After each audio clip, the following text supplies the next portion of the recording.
Do you think the worst thing in corporate America is getting your credit stolen wrong? The absolute worst is when a nepotism baby points right at your face, calls you just a technician, and confidently tosses a $1 billion merger into a cheap translation tool. He had no idea his blind arrogance handed me the ultimate privilege: the power to stand in the shadows, smile, and personally translate his career's death sentence right in the middle of the boardroom. Hello and welcome back to Boss Revenge Stories. We truly appreciate your continuous support, but unfortunately, YouTube has recently disabled our monetization, leaving us with zero budget to keep operating. If you enjoyed today's story, please consider supporting us with just $1 so we can pay our hardworking team to cover their living expenses and keep creating more stories for you. You can easily donate by scanning the PayPal QR code on your screen or by clicking the PayPal link in the description or the pinned comment. Now let me introduce myself. My name is Piper Evans. I am 34 years old, and I work as a cryptographic linguist and secure communications technician at Ethelgard Dynamics. Ethelgard is a rising giant in the maritime and defense technology sector, the kind of place where executives wear $3,000 suits and talk endlessly about global synergy, while the people in the basement actually keep the company running. My job is not something you will find listed on a standard corporate roster. I operate strictly in the shadows, bridging the gap between complex network security and high-level language translation. I build, monitor, and maintain multilingual, heavily encrypted communication channels. When our board of directors negotiates a $90 million naval contract with a foreign government, or when they secure classified shipping routes across international waters, I am the invisible shield standing between them and total disaster. I ensure they do not get wiretapped by corporate spies or find themselves drowning in international legal trouble because of a mistranslated dialect. I do not just fix broken microphones. I protect the exact words that keep this corporation out of federal prison. It is silent, highly specialized, and deeply stressful work. For 5 years, the higher-ups respected my boundaries and left me alone. Then came Julian Vance. Julian was the son of our vice president of strategy. He materialized in our department one Monday morning clutching a brand new Master of Business Administration degree from an absurdly expensive university. He possessed the unearned, swaggering confidence of a man who had never been told no in his entire 26 years of existence. Julian was the walking embodiment of toxic corporate nepotism. He did not know how to code, he did not speak a second language, and he certainly did not understand maritime law. But he had a profound, almost religious obsession with tech buzzwords. His favorite crusade was loudly advocating for the use of artificial intelligence to cut redundant human capital. To Julian, anyone who did not play golf with his father or speak in endless empty metaphors about paradigm shifts was just an expendable line item on his budget spreadsheet. He viewed experienced professionals as outdated obstacles standing in the way of his automated cost-cutting utopia. The inevitable clash between us occurred during a critical Tuesday morning departmental briefing. We were in the glass-walled executive boardroom discussing the preliminary stages of a massive upcoming European acquisition. I stood at the end of the long, polished mahogany table projecting a risk assessment matrix onto the screen. I was calmly explaining that relying on standard commercial translation software for encrypted European maritime negotiations posed a severe linguistic security risk. I warned the board that certain archaic legal terminologies do not translate directly through machine learning, and a software hallucination could expose our proprietary data to foreign regulators. Before I could even finish my sentence, Julian let out a loud theatrical sigh. He leaned back in his plush leather executive chair, steepled his fingers together, and gave me a look of pure concentrated condescension. "Piper, please," Julian interrupted, his voice dripping with smug arrogance. "We are trying to streamline our global operations here, not get bogged down by paranoid information technology protocols. Let us be brutally honest. You are just a technician. Your job is to make sure the fiber optic cables are plugged in and the wireless internet does not drop. You do not need to have a voice at the strategy table." The neural artificial intelligence can handle the vocabulary much faster and much cheaper than a human. The entire boardroom went dead silent. A few of the senior managers nervously looked down at their notepads, suddenly finding the blank pages incredibly fascinating. No one dared to correct the vice president's son, even though they all knew he was entirely wrong. A hot, searing wave of pure fury spiked in my chest. My hands gripped the edge of the podium, but I forced my facial expression to remain completely blank. I did not raise my voice. I did not throw a tantrum. I simply looked at his smug, perfectly manicured face, closed my laptop with a soft click, and quietly gathered my classified files. "Understood, Julian," I said evenly. I stepped back into the shadows of the room, returning to the exact corner where he believed I belonged. But as I retreated, I did not accept defeat. Instead, my mind immediately shifted into absolute clarity. I walked back to my secure terminal and opened a hidden, heavily encrypted directory on my private server. I created a new master file and titled it The Vance Ledger. If the Golden Boy wanted to run the show blindly relying on cheap algorithms and pure ego, I was going to let him. But I was going to document every single arrogant, disastrous decision he made. I became a ghost in the corporate machine, watching, waiting, and carefully recording the blueprint of his inevitable downfall. The atmosphere at Ethelgard Dynamics grew thick with an oppressive, frantic energy. We were only weeks away from finalizing a colossal merger with Vanderhorst Marine. Vanderhorst was not a trendy, flexible Silicon Valley startup. They were an ultra-conservative, multi-billion-dollar private shipping empire based in Antwerp, Belgium. They had controlled lucrative maritime trade routes since the 19th century. Their top executives operated with a ruthless old-world precision. They despised modern corporate fluff, abhorred digital shortcuts, and communicated through layers of dense, heavily codified business traditions. A successful merger with them meant guaranteed global dominance for Ethelgard. But the margin for error was exactly zero. The sheer scale and delicacy of the deal should have mandated our most seasoned executives and an army of legal experts. Instead, Julian Vance staged a brutal, terrifyingly swift corporate coup. Leveraging the immense shadow of his father's influence, Julian successfully outmaneuvered the senior project director, quietly forcing the veteran executive into early retirement. Suddenly, a 26-year-old amateur was standing at the helm of the most critical acquisition in our company's history. His very first executive order was an absolute massacre.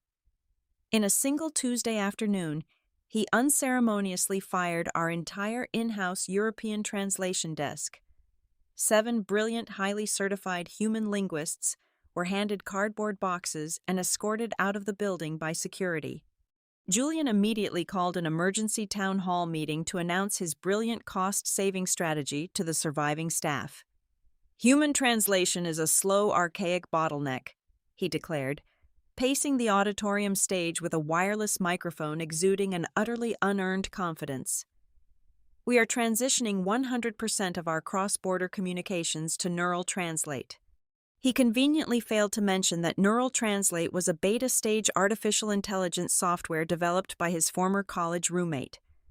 It was a glorified commercial text parser, not a secure enterprise-grade linguistic engine capable of handling high-stakes international law. Naturally, my own security clearance was the next casualty. Julian systematically locked me out of all primary encrypted communication hubs. I was stripped of my linguistic oversight duties and removed from all email chains regarding the Vanderhorst deal. True to his insulting words in the boardroom, he reduced my role to exactly what he had called me, a technician.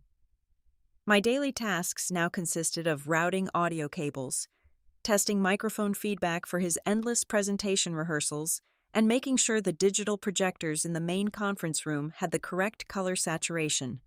It was a calculated, deeply humiliating demotion designed to crush my spirit, isolate me, and force me to quit. What Julian did not realize was that by pushing me into the dark, he gave me the perfect, undisturbed vantage point. An arrogant man never thinks to check the shadow servers.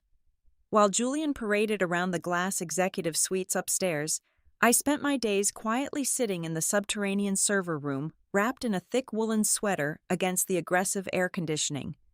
Because I originally built the secure communication architecture, I still maintained a silent, unlogged backdoor access to the automated archival backups.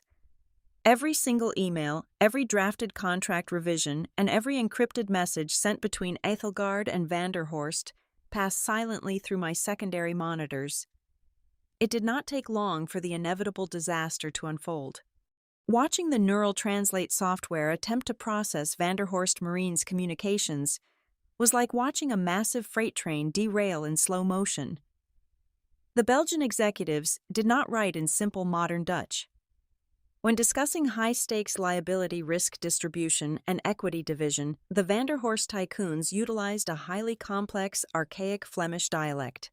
It was a language steeped in centuries-old maritime idioms, designed specifically to embed legal subtext and trap careless business partners. Neural Translate was completely blind to this historical nuance. The artificial intelligence was aggressively stripping away crucial legal warnings and spitting out literal, grammatically chaotic English translations that completely altered the meaning of the negotiations. At first, I simply watched the carnage unfold, meticulously documenting Julian's catastrophic negligence in my secret ledger. I assumed he was merely a spectacular idiot, blindly trusting a broken algorithm because it looked good on a budget spreadsheet. But on a rainy Thursday night at 2 o'clock in the morning, the situation escalated from mere corporate incompetence to something far more sinister. I was running a routine syntax sweep on the latest contract revision when my screen flagged a massive data anomaly. There was an unauthorized injection of text buried deep within the back-end code of the agreement. It was a newly added Annex document, specifically Annex 7. Julian had circumvented our internal legal department entirely. He had quietly used the artificial intelligence software to draft and insert a densely worded, 4-page financial clause into the very bottom of the merger agreement. He had cloaked the text in an impenetrable wall of algorithmic corporate jargon, making it incredibly tedious for a human eye to parse. My heart pounded violently against my ribs as my eyes scanned the raw code illuminating the dark room. The sheer audacity of the maneuver was breathtaking. The suffocating tension in the server room felt heavy enough to snap my spine. Julian Vance was not just trying to save money by firing the translation team. He had fired them because seasoned human linguists would have immediately flagged his secret edition. The artificial intelligence was not just a shiny tool for efficiency. It was his digital smokescreen. He was intentionally creating chaos in the translation process to hide a devastating trap right under everyone's noses. I sat back in my chair staring at the glowing monitors, realizing I was no longer just watching a corporate train wreck. I had just stumbled into the middle of a massive, meticulously planned crime, and the Golden Boy had left his digital fingerprints everywhere. I spent the next 3 consecutive nights locked inside the freezing subterranean server room. The ambient temperature was kept at a rigid 65 degrees to prevent the hardware from overheating. But the chill that seeped into my bones came from what I was reading on the screen. My mission was to reverse engineer the encrypted 4-page annex that Julian had so brazenly injected into the master file.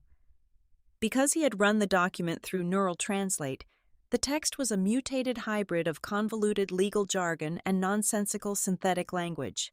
It was like trying to decipher a ransom note written by a malfunctioning robot. I had to peel back the algorithmic layers line by line, cross-referencing the fragmented syntax with classical legal frameworks to reconstruct the original English intent. By the third night at exactly 4 o'clock in the morning, the encryption finally broke, and the true meaning of Annex 7 stared back at me. My breath hitched.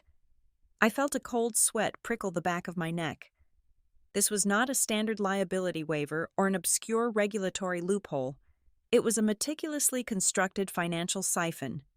The clause mandated that an obligatory consulting fee amounting to exactly 3% of the total merger valuation must be paid upon signing. 3% might sound like a minor administrative rounding error to a layman, but on a deal of this magnitude, It equated to a staggering $40 million. I traced the routing information embedded in the payment instructions. The funds were directed to an offshore shell corporation registered in the Cayman Islands under the name Vanguard Strategic Solutions. A quick cross-check of international business registries utilizing my secure access revealed the sole proprietor of Vanguard Strategic Solutions. It was Julian Vance. The sheer sociopathic brilliance of his plan became horrifyingly clear. Julian knew his father and the Ethelgard board would never authorize a $40 million consulting payout.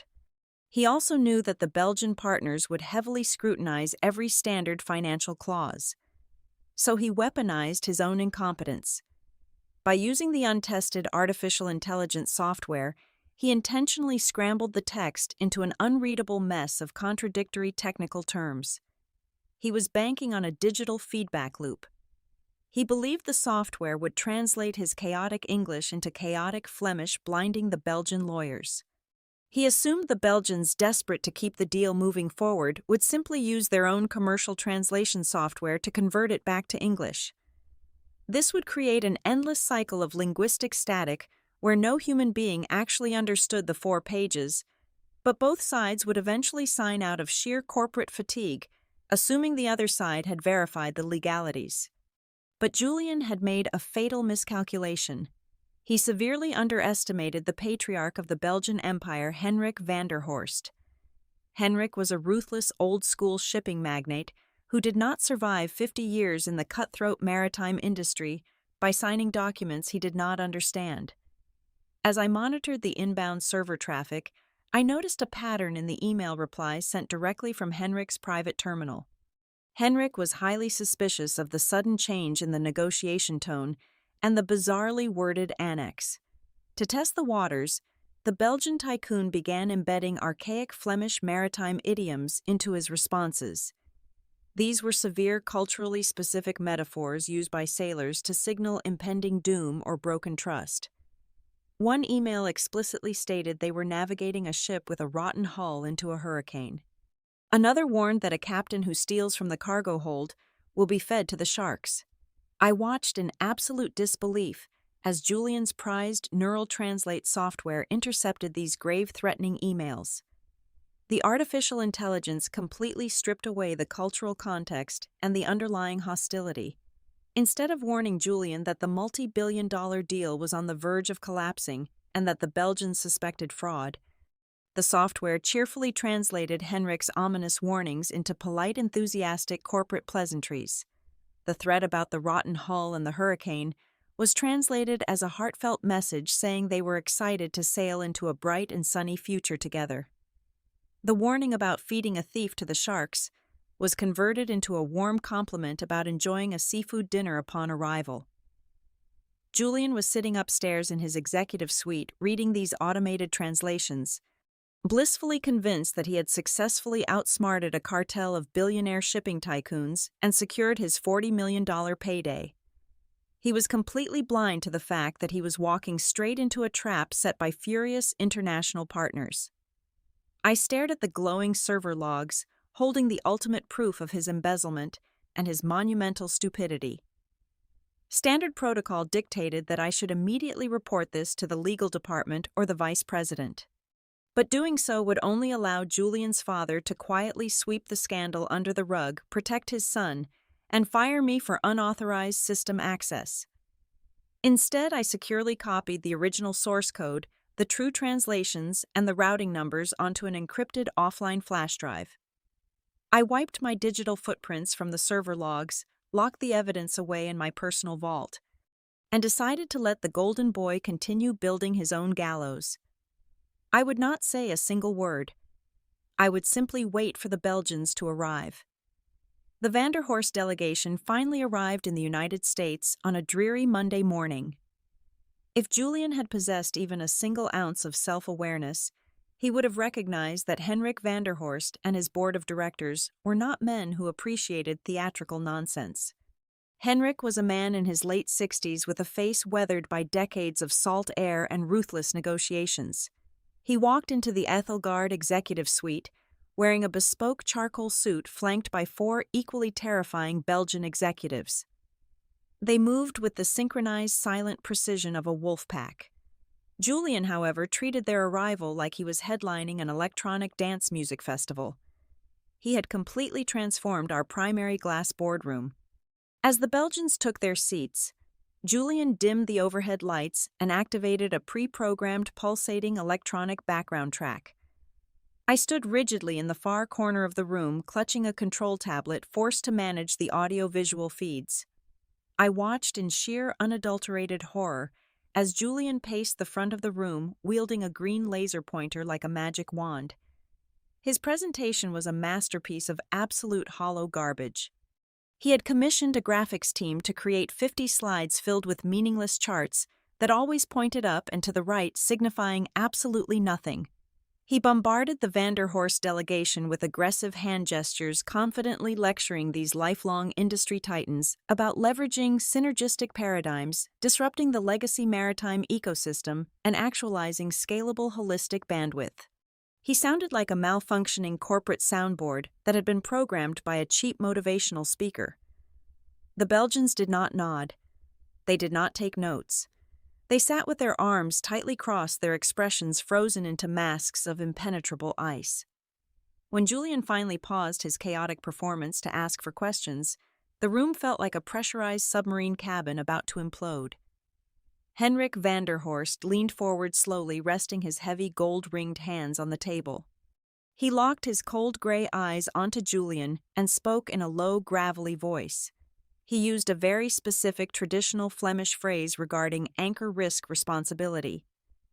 In the historical context of European maritime law, asking about the anchor risk is a severe high-level metaphorical test. It translates to asking who will bear the ultimate financial and legal liability if the merger fails and the ship begins to sink. It is a question of honor, foresight, and accountability. I watched Julian tap his wireless earpiece, waiting for the neural translate artificial intelligence to process the question. A smug, wide grin slowly spread across his face. He completely missed the metaphor. The broken algorithm had stripped away the legal subtext and translated Henrik's profound inquiry into a literal question about boat equipment. Julian let out a loud, obnoxious bark of laughter. "Oh, Henrik, you do not need to worry about the anchors," Julian said, his voice dripping with condescending reassurance. "Here at Ethelgard, we utilize a proprietary aerospace-grade titanium alloy for all our physical mooring equipment. Our anchors are completely rust-proof and guaranteed to withstand any standard oceanic corrosion for up to 50 years. Your ships will be perfectly safe." The silence that violently crashed down upon the boardroom was suffocating. It was not just quiet.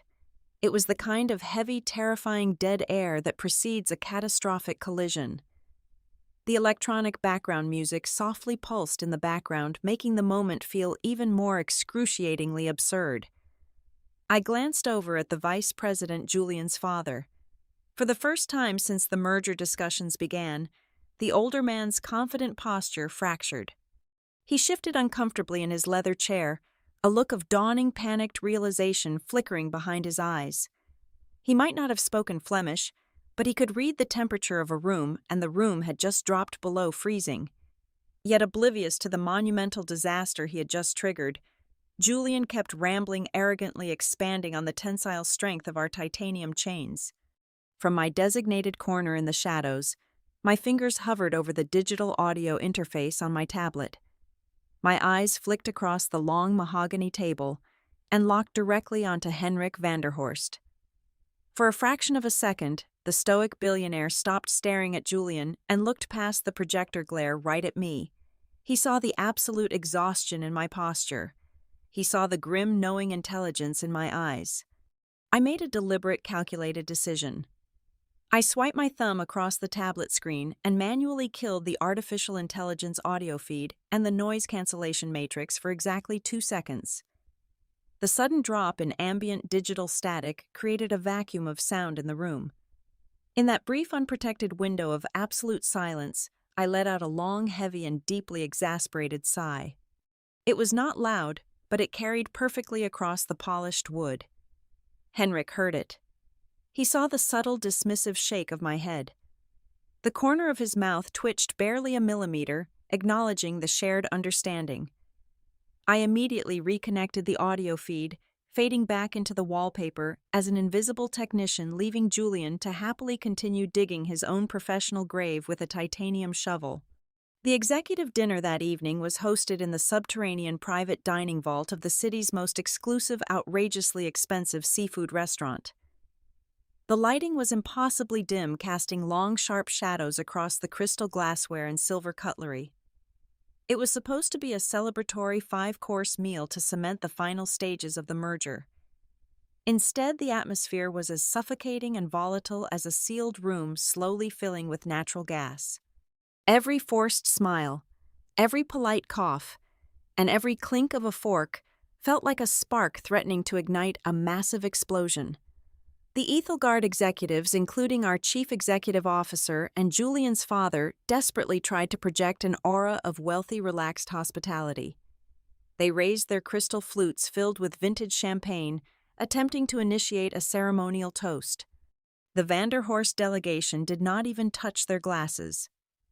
Henrik Vanderhorst sat at the center of the table like a granite statue, his cold eyes scanning the American executives with a mixture of profound disgust and weary impatience.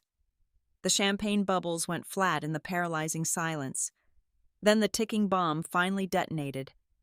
Henrik suddenly slammed his heavy fist onto the solid oak dining table.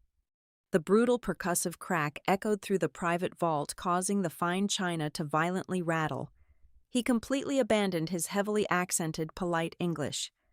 Leaning aggressively across the table, Henrik locked eyes directly with Ethelgard's chief executive officer and unleashed a torrent of rapid, guttural, archaic Flemish. His voice was a low, terrifying growl vibrating with absolute fury. He was no longer using polite metaphors. He explicitly demanded an immediate explanation for the deliberate, venomous lies intentionally buried inside the linguistic maze of Annex 7. He demanded to know if Ethelgard took him for a senile, blind fool who would willingly hand over $40 million to a ghost company in the Caribbean. Absolute panic rippled down the American side of the table.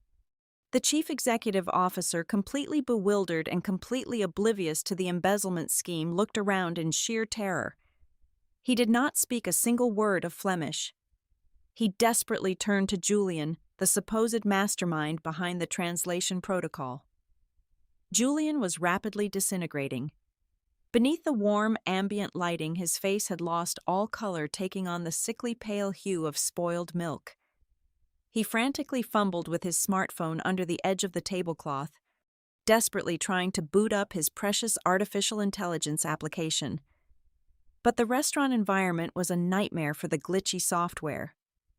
The acoustic echoing of the stone vault, the clattering of plates from the nearby kitchen, and the sheer density of Henrik's furious localized dialect caused the application to completely crash. The screen froze on a loading circle before abruptly turning black. With his digital crutch destroyed, Julian was totally exposed. He began to sweat profusely, large droplets gathering on his forehead and soaking into the collar of his expensive tailored shirt. He attempted to offer a weak, trembling chuckle, raising his hands in a pathetic gesture of surrender, babbling incoherent apologies in English that Henrik completely ignored. The billion-dollar merger was bleeding out right there on the white linen tablecloth. Henrik pushed his chair back, preparing to stand up, walk out, and financially destroy Ethelgard by sunrise. That was when I pushed open the heavy mahogany service door at the back of the room. I had been stationed in the kitchen hallway, tasked with coordinating the secure digital check-in for the guests. I stepped out of the shadows and walked slowly but deliberately toward the center of the dining room. I did not carry a tablet or a tangled mess of cables. I carried a single neatly pressed physical manila folder containing the hard copies of the translated files. The entire room stopped breathing as I approached the table. I bypassed my own chief executive officer. I bypassed a sweating, hyperventilating Julian.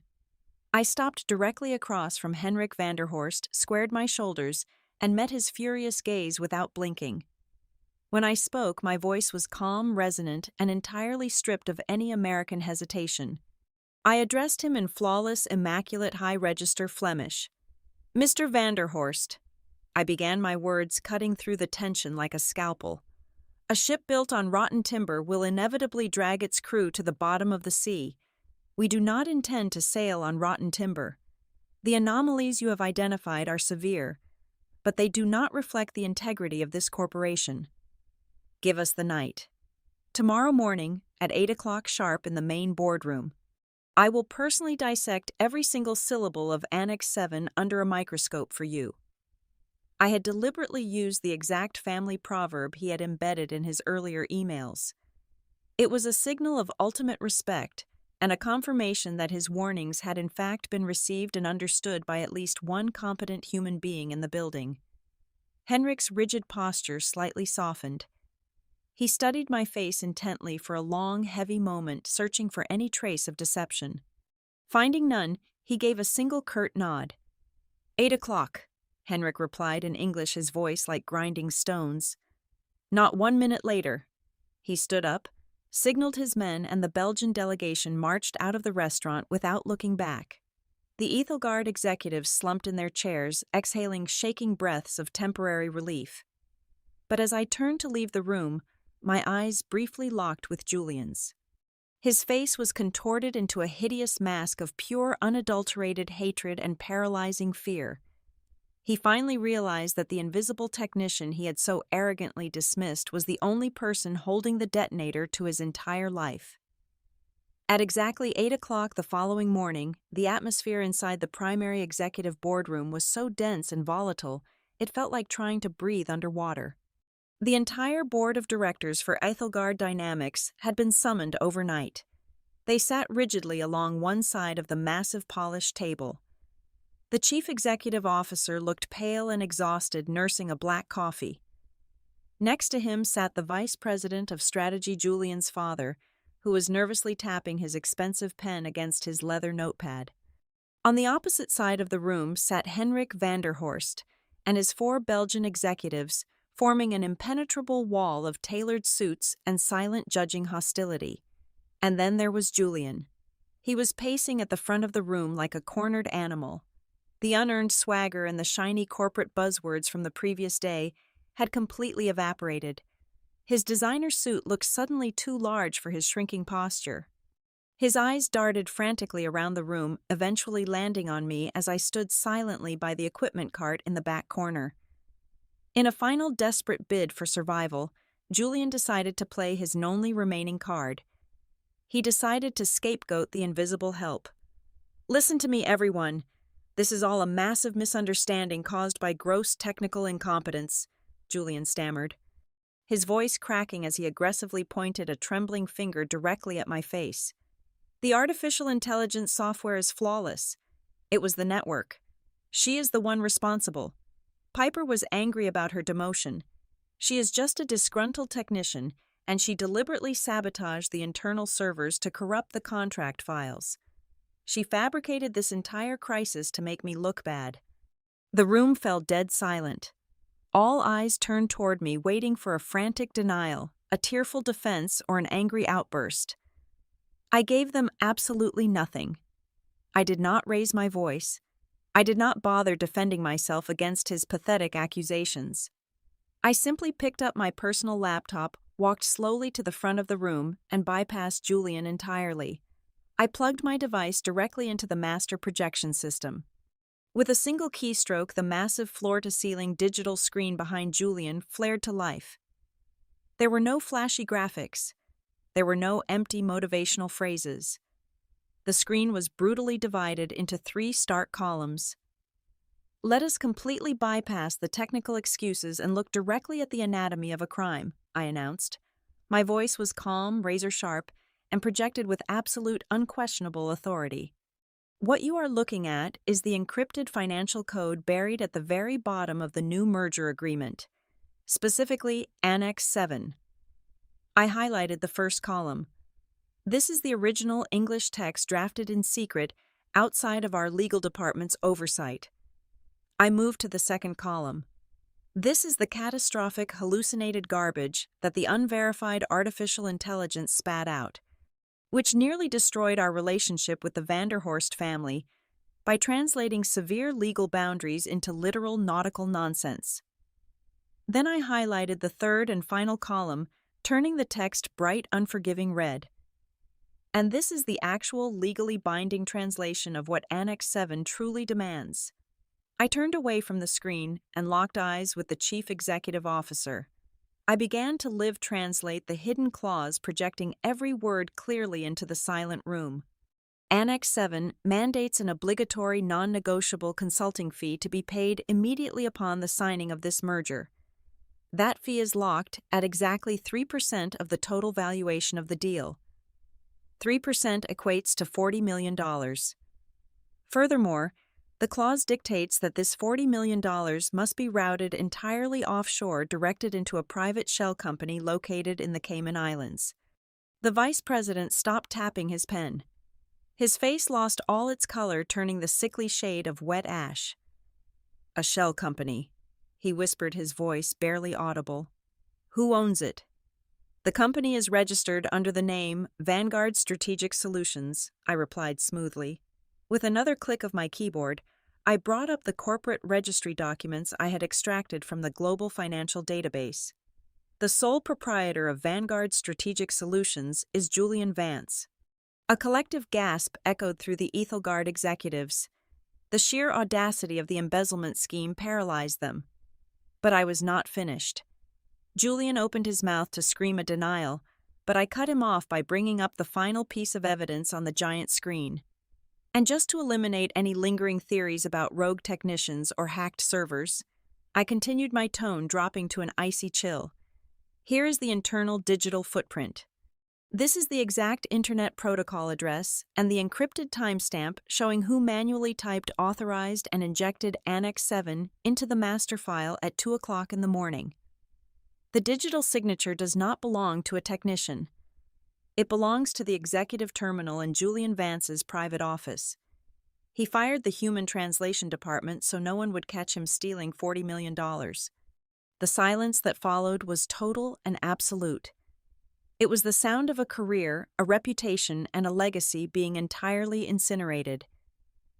Julian's father slumped backward into his expensive chair, covering his face with his trembling hands, entirely broken by the undeniable proof of his son's sociopathic greed. Julian himself backed away from the screen, his mouth opening and closing like a suffocating fish, unable to form a single coherent word. The chief executive officer stood up, his face purple with absolute rage. He did not even look at Julian.